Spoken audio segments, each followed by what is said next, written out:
Imagine a small, plain candle sitting quietly on a crowded shop shelf. Around it stand tall, elegant candles dressed in colors red, gold, blue, each boasting of how bright they will shine. The little candle is different. No color, no size, no confidence. Just plain white wax and a small wick. Now, let me ask you, have you ever felt small in a world that celebrates only the loudest, the biggest, the brightest? That's exactly how this candle felt. Every evening, the shopkeeper tested the candles. He lit the tall ones first. They burned with pride, filling the room with strong, confident light. Customers admired them. "Ah, this one will brighten my hall," one said. Another pointed, "This will look grand at my wedding." But when the shopkeeper lit the little candle, its flame flickered weakly. It lit only a tiny circle around itself. That was enough for a child to read a page, but not enough to impress a crowd. The big candles laughed, their tall flames dancing proudly. "Look at you," they mocked. "Your light is nothing compared to ours." The little candle lowered its flame in shame. Inside, it whispered, "Maybe they're right. Maybe I was never meant to shine." Audience, pause with me here. How many times do we compare our small steps with someone else's big leaps? How often do we measure our worth by size, appearance, or applause? Like that candle, we begin to believe we don't matter. But let me tell you this, the little candle's doubt was not the end of the story. Because in life, sometimes the smallest flame can do what the grandest light cannot. So the little candle sat there on the shelf, surrounded by giants, feeling invisible. Yet, destiny had written a night where this little flame would outshine them all. And here's where I invite you to lean in, because the moment of darkness was coming, and the candle's doubt would soon turn into its greatest strength. Picture this, the shop is quiet, shelves lined with tall candles, their colors glowing even without flame. And right there, in the corner, sits the small, plain candle. No shine, no glory, just silence. Then comes the laughter. "Look at me," boasts a red candle, tall and proud. "When I burn, I can light an entire hall." The golden candle twirls its wick like a crown. "I was chosen for a wedding last week." Everyone clapped at my glow. Even the blue candle chuckles. "People will never notice you. Your light is too small, your body too plain." The little candle stays quiet. Its wax feels heavier than ever. Its small wick seems almost ashamed to be seen. But inside, it whispers, "Maybe they're right. Maybe I am useless." Now, stop with me for a moment. Haven't we all heard voices like these? Not from candles, but from people? Voices that say, "You're too small. Too weak. Too ordinary. You'll never matter." Those voices mock us until we begin to believe them. The big candles keep laughing, their tall shapes towering over the little one. "You will never stand in a temple," they say. "You will never light a festival," they add. "You were born to be forgotten." The little candle almost breaks under their words. It wonders, why was I made this way? Why am I not tall, not colorful, not strong? But here's the truth the little candle doesn't know yet, sometimes mockery is not the end, but the beginning. Sometimes being underestimated is the greatest setup for destiny. And while the bigger candles laugh, fate is preparing a storm outside. A storm so fierce that none of their confidence will matter. A storm that will reveal the true strength of even the smallest flame. So the little candle endures the laughter, unaware that life is about to test not the tallest, not the brightest, but the one who never gave up. Close your eyes for a moment and imagine the scene. Evening falls on the quiet village. Families finish their meals, children curl up near their lanterns, and the streets glow with steady light. Everything feels safe until the storm arrives.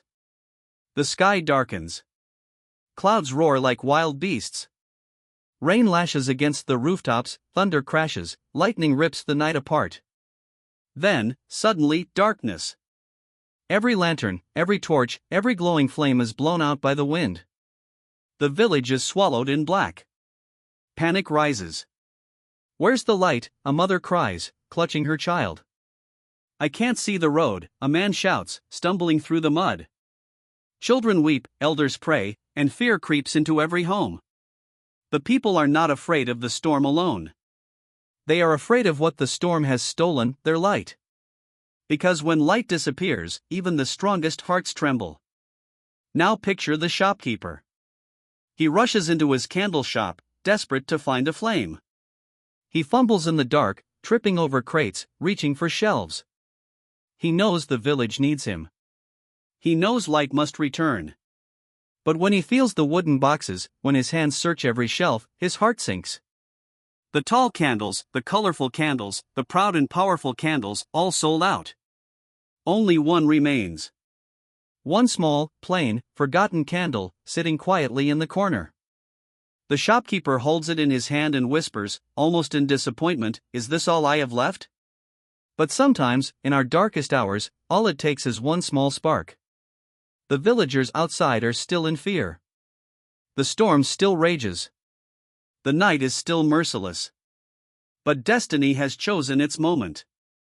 The forgotten candle, the doubted candle, the one mocked for being too small, is about to face its purpose. And here's where I turn to you, the listener.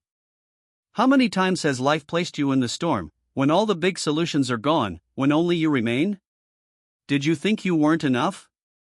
Did you believe your flame was too small? Because this is the moment when storms don't ask for size. Storms ask for courage. And the little candle is about to answer. The storm raged on, fierce and merciless. The shop shook under the weight of the wind. Outside, the cries of the villagers grew louder, "We need light. Someone bring light." The shopkeeper's hands trembled as he searched shelf after shelf. His heart raced. The tall red candle gone. The golden one gone.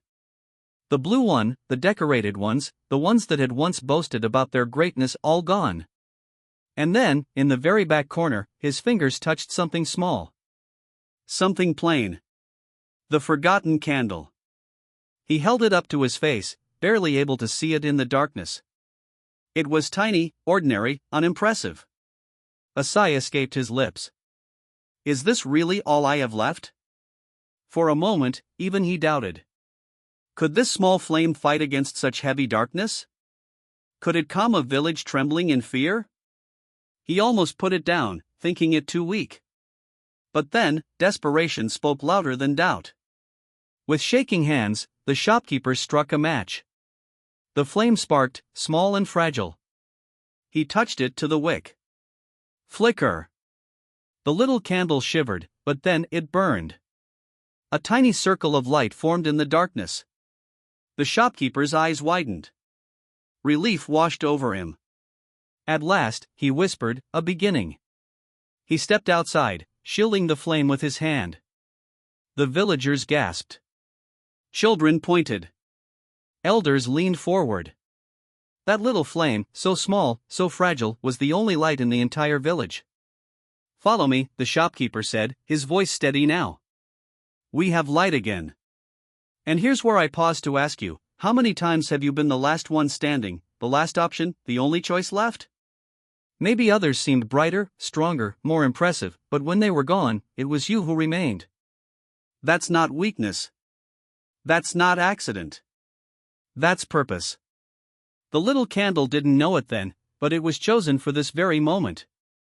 Not because it was the biggest, but because it was there, ready to burn when the world needed it most. And sometimes, my friends, that's all life asks of us, not to be the brightest, but to be willing to shine when no one else will.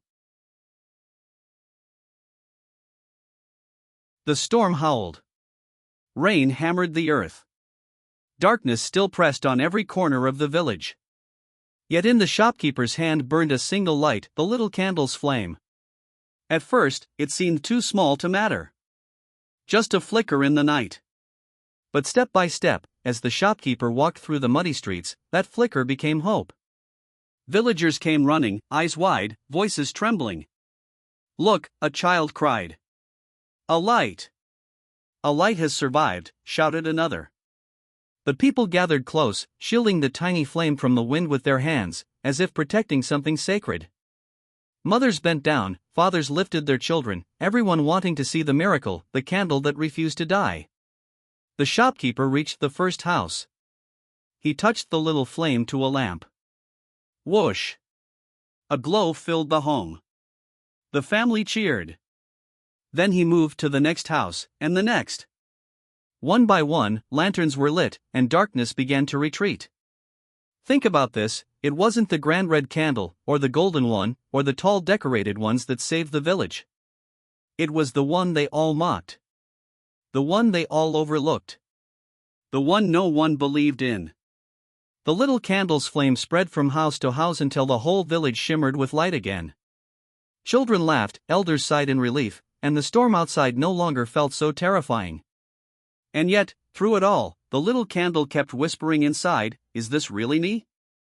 Am I really the one bringing light to them all?" Yes. It was. Audience, lean in for this. Sometimes the smallest act you do, the one you think is too little, too weak, too ordinary, that act might just spark a chain reaction that changes everything. Because light is not measured by size. It is measured by its power to break darkness. And on that night, the smallest flame became the brightest hope.